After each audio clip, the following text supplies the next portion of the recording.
মাননীয় প্রধানমন্ত্রী, মালয়েশিয়াগামী 31,000 যুবকের ভাগ্য অনিশ্চিত, স্বপ্ন ভেঙে চুরমার।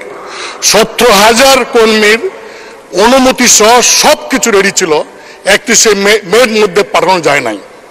এর জন্য দায়ী যারা, তাদের বিরুদ্ধে কঠোর হস্তে ব্যবস্থা নেওয়া হবে কিনা, এবং স্পিকার, মালয়েশিয়াতে কর্মী পাঠাতে পারে, বাংলাদেশ কেন পারে না, এই জন্য দায়ী কে? মন্ত্রণালয়, আমাদের ডিপ্লোমেট বা নাকি?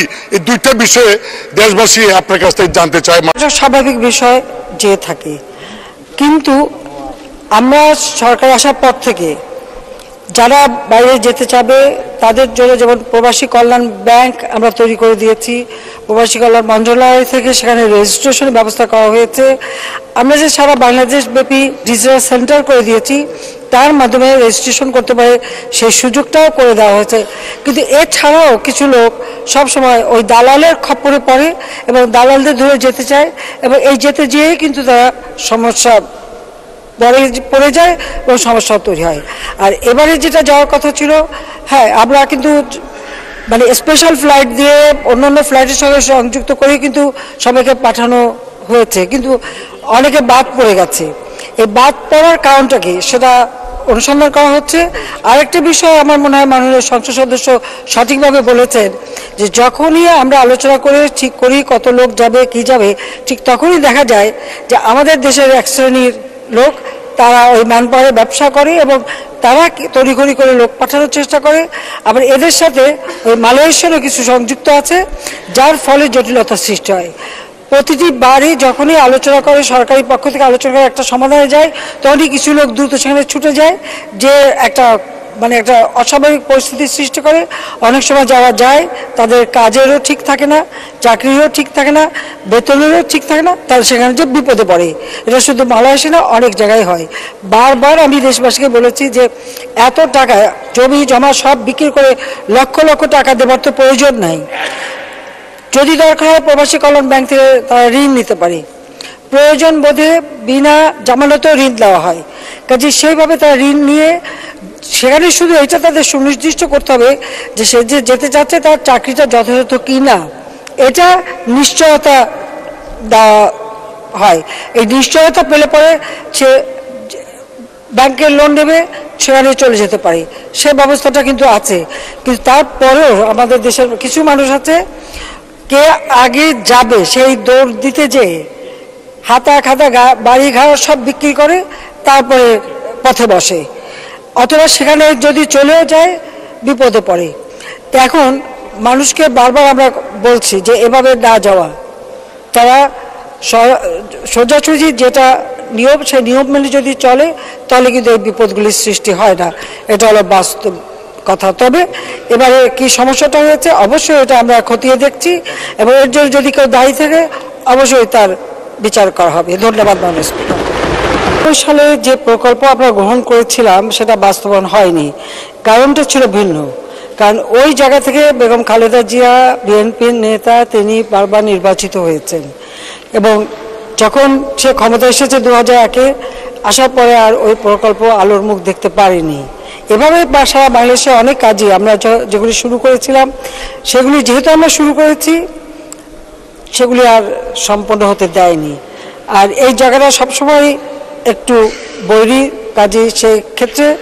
আর এখানকার সংসদ সদস্য হিসেবে খালেদা জিয়া তার নিজের এলাকার উন্নয়নে তেমন কোনো উদ্যোগও গ্রহণ করেনি, বরং আওয়ামী লীগ যখন সরকারে আসে তখনই এলাকার যথাযথ উন্নয়ন হয়েছে। তো এখানে মুহুরী এবং কহুয়া নদীর উপর নদী সংস্কারের যে বিষয়টা, আমরা তো এখন সারা বাংলাদেশেরই নদী নালাগুলি, খাল বিল, সমস্ত জলাভূমি সবই আমরা সংস্কার করছি, কারণ আমাদের জলাধারগুলি সংরক্ষণ করতে হবে। আমরা যখন প্রকল্প নিই, এই প্রকল্প নেবার সময় সবথেকে বেশি যেটা গুরুত্ব দিই সেটা হলো এই প্রকল্পগুলি অন্তত পক্ষে পরিবেশ বান্ধব হতে হবে এবং মানুষের জীবন মান উন্নত হতে হবে, সেদিকে খেয়াল রেখেই আমরা প্রকল্প নিয়ে থাকি। শুধু প্রকল্প নেওয়ার জন্য আমরা নেই না, এমন কোনো বিদেশি অর্থায়নেও যদি প্রকল্প আসে তো সে প্রকল্পগুলি আমরা আগে বিবেচনা করি যে তার কতটুকু আমার দেশের জন্য কার্যকর, এর থেকে জনগণ কি পাবে, বা ওই প্রকল্প বাস্তবায়ন হলে তার রিটার্ন কি আসবে, সেগুলো আমরা বিবেচনা করেই তখন গ্রহণ করি। এবং এটা আবার দেশীয় অর্থ হোক বিদেশি অর্থ হোক বা যে কেউ যে কোনো একটা প্রস্তাব দিলেই সেটাকে একদম ঝাঁপিয়ে পড়া, সেটা কিন্তু আমি পড়ি না। প্রত্যেকটা প্রকল্প অত্যন্ত সুবিবেচনা করেই নেওয়া হয়ে থাকে। তো এই নদীগুলি আমরা ইতিমধ্যে খনন কাজ শুরু করেছি, জলাধারগুলি সংরক্ষণের কাজ শুরু করেছি, এটা করা হবে। আরেকটি কথা হচ্ছে, কোনো প্রকল্প জাতির পিতা বঙ্গবন্ধু শেখ মুজিবের নামে নেই বা আমাদের নামে নেই, এটা তো খুবই স্বাভাবিক ব্যাপার। কারণ 1975 সালে 15 আগস্ট জাতির পিতাকে নির্মমভাবে হত্যা করার পর শুধু জাতির পিতা বঙ্গবন্ধু শেখ মুজিবকেই হত্যা করা হয়নি, আমার মা, আমার 3 ভাই, আমাদের আত্মীয় পরিবার পরিজন, যাদেরকে হত্যা করা হয়েছিল।